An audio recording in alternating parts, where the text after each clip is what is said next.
मित्रांनो, स्वाभिमान शोध अस्तित्वाचा या मालिकेच्या आजच्या भागात आज आपण बघणार आहोत. शांतनू मोठ्या आईला म्हणतो, तुझा विरोध हा फक्त नियम मोडण्याबद्दलच आहे ना? मग विभा काकू घरातले कुठलेही नियम मोडणार नाही. घरातली सगळी शिस्त पाळेल याची जबाबदारी मी घेतो. हे बघ, ही खूप छोटीशी गोष्ट आहे आणि तुझं मन खूप मोठे आहे मोठी आई. आजपर्यंत तू या सगळ्या माणसांना खूप माया लावली आहेस. हे घर तू सांभाळलंयस. मला खात्री आहे मोठी आई, यावेळी तू तिला नक्की समजून घेशील ना? तेव्हा मोठी आई मनात विचार करते की हे म्हणाले की शांतनूच्या विरोधात जाऊ नकोस, त्याला जप. आत्ता याला विरोध केला तर मी चुकीची ठरेल, असं होता कामा नये. मग मोठी आई म्हणते की ठीक आहे, तू जर एवढं म्हणतोयस तर जाऊ देत तिला. ऐकून शांतनूलाही आनंद होतो. तो म्हणतो, थँक्यू मोठी आई. मला खात्री होती की तू नक्की तिला समजून घेशील. प्लीज आता आराम कर आणि तुला काही लागलं तर मला सांग. शांतनू मोठ्या आईला सरबत देऊन तिथून निघतो. मोठी आई इकडं मनात विचार करत असते की वेळप्रसंग बघून मी तात्पुरती माघार घेतली आहे, याचा अर्थ मी हारली असं समजू नकोस पल्लवी. घरावरची सत्ता पूर्णपणे माझ्या हातात येण्यासाठी काहीही करायला मागे पुढे बघणार नाही. मित्रांनो, जर अजूनही तुम्ही चॅनलला सबस्क्राईब केलं नसेल तर प्लीज चॅनलला सबस्क्राईब करा, कारण तुमचा एक सबस्क्राईब हा आमच्यासाठी खूप लाख मोलाचा आहे. विभावरी तिच्या रूममध्ये अस्वस्थ बसलेली असते. तेवढ्यात पल्लवीही तिथे येते. विभावरीला एक फोन आलेला असतो, पण ती फोन बघून पुन्हा तो ठेवून देते. पुन्हा एकदा फोन वाजतो तेव्हा पल्लवी विभाला म्हणते की विभा काकू, अहो तुमचा फोन कोणाचा आहे, तुम्ही घ्या ना. की मी घेऊ? तेव्हा विभावरी म्हणते की नाही नको, तो त्या फॅशन फेस्टिवलच्या टीमकडनं येतोय. पहिल्या राऊंडसाठी काही ड्रेसेस अर्जंटली सेंड करायचेत. मी 2दा टाळलं ग, पण परत फोन करतायत ते. पल्लवी म्हणते की अहो पण तुम्ही टाळताय का त्यांना? तर तुम्ही असं सांगा की तुम्ही ड्रेस सबमिट करणार आहात. विभा काकू, आता शांतनू गेलेत ना मोठ्या आईशी बोलायला, समजावतील त्यांना आणि मोठी आई पण परवानगी देतील. तुम्ही बिनधास्तपणे काम सुरू करा. विभा काकू, तुम्ही घ्या आधी तो फोन. शांतनू तिकडनं येतो, फोन उचलतो आणि बोलतो की येस, यू आर राईट, हा विभावरी सूर्यवंशींचाच नंबर आहे. मी त्यांचा पुतण्या बोलतोय, शांतनू सूर्यवंशी. डोंट वरी, तुमची सबमिशनची जी लास्ट डेट आहे त्याच्या 1 दिवस आधीच विभावरी सूर्यवंशी त्यांचे ड्रेसेस सबमिट करतील. थँक्यू. असं म्हणून शांतनू फोन ठेवतो आणि म्हणतो की विभा काकू, आता तुला लवकरात लवकर तयारीला लागावं लागेल, कारण मोठ्या आईने परमिशन दिली आहे. The best. हे ऐकून विभावरी आणि पल्लवीला खूप आनंद होतो. पल्लवी म्हणते की बघितलंत विभा काकू, जिथं इच्छा असते मार्ग सापडतोच. चला आता कामाला लागा. All the best. मी आलेच, असं म्हणून पल्लवी तिथून निघून जाते. इकडे पल्लवी आणि प्रभाकर सर त्यांच्या मित्राला भेटायला आलेले असतात. म्हणतात की सौरभ ही शांतनूची बायको पल्लवी सूर्यवंशी. हा माझा अत्यंत जवळचा मित्र सौरभ. सौरभ, खरं तर मी माझ्या वैयक्तिक कामासाठी तुला फोन केला. इथं बोलून घेतलं. तुला बोललो होतो ना त्या मेसेजेसबद्दल. ते मेसेजेस त्याच कॉलवरून, त्याच मोबाईलवरून आलेत का, त्याचा ठोस पुरावा आम्हाला हवाय आणि त्याचसाठी मला तुझी गरज लागेल. काय सांग फक्त, ते रेकॉर्ड्स मिळू शकतात का? सौरभ म्हणतो की हो, मिळू शकतात ना. कसं आहे सौरभ, आम्ही जरी पोलीस खात्यात असलो, एवढीच गरज असल्याशिवाय असे कॉल्स किंवा मेसेजेस दिले जात नाहीत. ही रूल्स आणि रेग्युलेशन्स आहेत, आम्हाला फॉलो करावे लागतील. पल्लवी म्हणते की मग या केसमध्ये आपण काही करू शकतो का, काही शक्य आहे का? सौरभ म्हणतो की हो, प्रभाकर माझा चांगला मित्र आहे. त्याने मला जर एखादं काम सांगितलं तर ते चांगल्याच कामासाठी असेल, यावर माझा विश्वास आहे. तुमच्यासाठी हे मेसेज रेकॉर्ड काढील. ऐकून पल्लवीला आणि प्रभाकर सरांना आनंद होतो. पल्लवी म्हणते की thank you so much sir. Prabhakar देखील म्हणतो की खरंच मित्रा, खूप खूप थँक्स. खरं म्हणजे तू इतक्या दिवस सुट्टीवर होतात आणि आता ड्युटीवर जॉईन झालाय आणि आमच्यासाठी वेळ दिला, त्यासाठी खरंच थँक्स. सौरभ म्हणतो की काय प्रभाकर, पुन्हा फॉर्मॅलिटी सुरू केलीस? अरे, सुरुवातीच्या काळात तू सुद्धा मला मदत केली आहेस, पण मी आता तुझ्यासाठी एवढंही करू शकत नाही. तर थोडीशी अडचण आहे. काय माहिती आहे, या प्रोसेसला थोडासा वेळ लागेल. याचं काही प्रोसिजर आहे, टेक्निकल अडचणी आहेत. पण तुम्ही काळजी करू नका, मी तुमचं काम नक्की करतो आणि तुम्हाला मी लवकरात लवकर कळवतो. प्रभाकर सर म्हणतात की हरकत नाही. सौरभ म्हणतो की चल प्रभाकर, मला सुद्धा ऑफिसला जायचं आहे. भेटू आपण आणि तुमचं काम मी नक्की करतो, काही काळजी करू नका. इकडे मोठे काका नोटांवरील सिरियल नंबर चेक करत असतात. म्हणतात की लॉकरमधल्या आधीच्या नोटांचे नंबर्स आणि या नोटांचे नंबर मॅच केले तर बरोबर होणार. मग त्यांना कळतं की ह्या नोटा तर बरोबर मॅच होत आहे, जे माझा अंदाज खरा ठरलाय. ह्या नोटा तिजोरीतल्याच आहे, म्हणजे याचा अर्थ बबन लॉकर उघडायलाच आला होता. जे काही बोललाय ते खोटं बोललाय. तर फोन करून प्रदीपला सांगतात की ताबडतोब माझ्या केबिनमध्ये. ते पल्लवी प्रभाकर सरांना म्हणते, बाबा अगदी शेवटच्या क्षणी सगळी चक्र फिरावीत आणि बाजी आपल्या हातात यावी असं वाटते मला. खरंच खूप छान वाटते. तेव्हा प्रभाकर सर म्हणतात की अगदी माझ्या मनातलं बोललीस.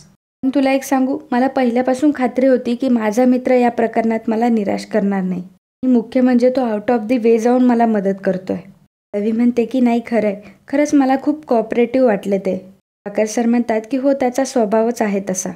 पण ज्या गोष्टीची इतकी धडपड करतोय ते आता आपल्या हाती लागेल असं वाटायला लागले. म्हणजे त्या मेसेजेसचा पुरावा जर आपल्या हाती लागला ना, तू आणि बबन जे काही बोलत होता ना ते शांतनूसमोर सिद्ध करता येईल.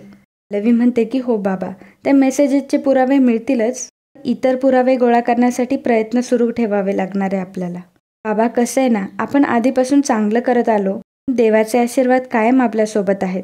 कुठल्या ना कुठल्या प्रकारे तो आपल्याला नेहमी मदत करत असतो. आता जसे हे पुरावे मिळाले तसेच पुढचेही पुरावे हाती लागतील आणि सगळं काही आपल्या मनासारखं होईल. आपण चांगल्या हेतूने करतोय म्हणून खरं तर देवाने एका अर्थाने कौलच दिलाय आपल्याला. वाकर सर म्हणतात की अगदी खरं बोललीस आणि तसंच होणार. ते प्रदीप मोठ्या काकांच्या रूममध्ये येतो. म्हणतो की काय झालं दादा, एवढा घाईने बोलवलंस? ते काका म्हणतात की प्रदीप, आपण बबनला थोबडावलं, योग्यच केलंय. त्यावरचा माझा संशय पक्का झालाय. बबन इथं तिजोरी उघडून उद्योग करायला आला होता. रवीला सामील झालाय तो. प्रदीप म्हणतो की मी तुम्हाला म्हटलं होतं ना, फुकटचा खाऊन माजलाय तो. त्याला आता अशी अद्दल घडूया ना की पुन्हा कधी अशी डेअरिंग नाही करणार तो. आणि ते काम तुम्ही माझ्यावरती सोपवा. ते काका म्हणतात की नाही प्रदीप, हा बबन एक मोहरा आहे. टार्गेट करून चालणार नाही, तो हुकमाचा ताबेदार आहे. खरा सूत्रधार दुसराच कोणीतरी आहे. प्रदीप म्हणतो की खरा सूत्रधार म्हणजे पल्लवी ना? ते काका म्हणतात की बरोबर. दिवसेंदिवस तिचं धाडस वाढतच चाललंय. ती घरात ढवळाढवळ करत होती, आता माझ्या केबिनमध्ये घुसून ढवळाढवळ करतीये. झालं आता तिच्या पुढचा विचार करून आपल्याला प्लॅनिंग करावं लागेल आणि तिला कायमची अद्दल घडवावी लागेल. पल्लवी प्रभाकर सरांना म्हणते की बाबा बोलवलं. तेव्हा प्रभाकर सर म्हणतात की हो, सौरभचा फोन आला होता. त्याने सांगितलं की तुम्ही सांगितलेलं काम मी करतोच आहे. त्यांनी या गोष्टीची आठवण केली की अजूनही या गोष्टींना वेळ लागणार आहे. पल्लवी म्हणते की बाबा मलाही त्याच गोष्टींबद्दल बोलायचं होतं तुमच्याशी. सौरभ सरांकडून आपल्याला मेसेजेसचे पुरावे मिळतील.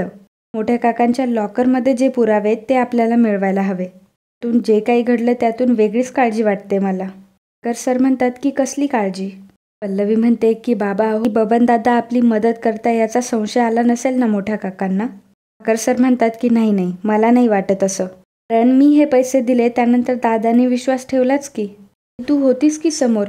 तेव्हा पल्लवी म्हणते हो, किल्ली बबन दादांनी घेतली होती आणि जाता जाता ती तिथंच टाकली होती.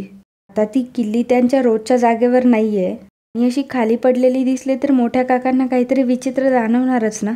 जर त्यांचं सर्वस्व त्या लॉकरमध्ये असेल तर अशी छोटीशी गोष्ट पण त्यांच्या नजरेतून सुटणार नाही. कदाचित ते लॉकरमधले पैसेही चेक करतील. वाकर सर म्हणतात की तू बोलतेस ते बरोबर आहे, हा किल्लीचा मुद्दा माझ्या लक्षातच नाही आला ग.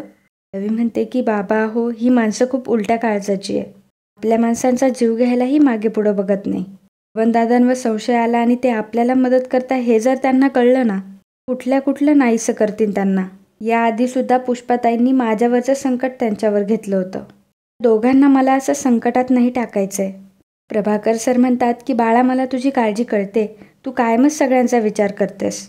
आपण यावर खबरदारी घेऊया ना, काय करायचं कसं करायचं यावर आपण उद्या बोलूयात. आता तुला आरामाची गरज आहे. कायमच दुसऱ्यांचा विचार करतेस, स्वतःचा विचार कधी करणार आहेस? आणि आराम कर. मोठे काका फोनवर बोलत असतात की सॉरी वकील साहेब, मी तुम्हाला एवढ्या रात्री फोन करतोय, तेवढंच महत्त्वाचं काम आहे हो. मोठ्या आईला जाग येते.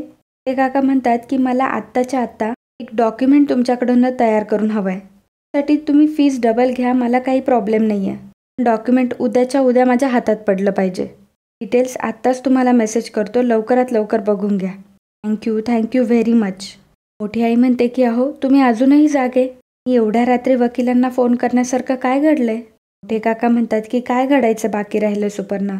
बबनवरचा संशय आता माझा पक्का झालाय. सध्या आजूबाजूचं कोण फितूर आहे कोण नाही याचा अंदाज बांधणं आता कठीण झालंय. म्हणूनच आता वकील साहेबांना फोन करून शांतनूच्या नावाने एक स्टॅम्प पेपर तातडीने करून घ्यायला लावलंय. या एका स्टॅम्प पेपरवरती शांतनूच्या सह्या झाल्या ना, या घराची संपूर्ण मालकी आपली. मोठी आई म्हणते की अहो सांगताय काय, असं झालं तर चांगलंच होईल. आपल्या विरुद्ध शांतनूला पुरावे जरी मिळाले तरी घाबरायचं काही काम नाही. एकदा का कागदपत्र आपल्या नावावर झाले मग मग आपण त्या दोघांनाही घराबाहेर काढू. मोठे काका म्हणतात, पण त्या स्टॅम्प पेपरवर शांतनूची सही कशी घ्यायची हा विचार आपल्याला करावा लागेल. मोठी आई म्हणते की तो विचार करू आपण, सुचेल आपल्याला काहीतरी. मी फक्त वकिलांकडून ते कागदपत्र तयार करा. त्या कागदपत्रांवर शांतनूची सही कशी घ्यायची याची युक्ती मी शोधते. इकडे हॉलमध्ये पल्लवी अभ्यास करत असते आणि अभ्यास करता करताच तिला खूप डुलक्या येत असतात. इतक्यातच शांतनू तिथे पाणी घेण्यासाठी आलेला असतो. पल्लवीला झोपलेलं बघतो. पल्लवीच्या जवळ येतो आणि कानातला एक इयरफोन्स पल्लवीच्या कानात घालतो. तशी पल्लवी तटकन उठते. परत किचनमध्ये जातो आणि किचनमधून कॉफी बनवून आणतो. तो 1 कप पल्लवीच्या पुढे ठेवतो आणि सोफ्यावर पुस्तक वाचत बसतो. पल्लवीला हे बघून खूप आनंद होतो. दोघंही एकमेकांकडे बघत असतात. तेव्हा पल्लवी मनात विचार करते, शांतनू, तुम्ही दिवसभर खूप दमला असाल, तरीही इथे माझ्यासाठी जागत बसलाय. प्रेम असं शब्दांनीच व्यक्त करायला हवं असं नाही. तुम्ही माझ्यासाठी जे करताय त्यातून तुमचं प्रेम माझ्यापर्यंत पोहोचतंय. पल्लवी कॉफी पिते आणि पुन्हा अभ्यासाला सुरुवात करते. मोठी आई गुपचूप येऊन बघते की शांतनू पुस्तकाच्या आडून पल्लवीला बघतोय. ही पल्लवीसुद्धा शांतनूकडे बघते. मोठी आई मनात विचार करते की मी एवढे प्रयत्न करून तुमचं प्रेम पुन्हा उतू चाललंय काय?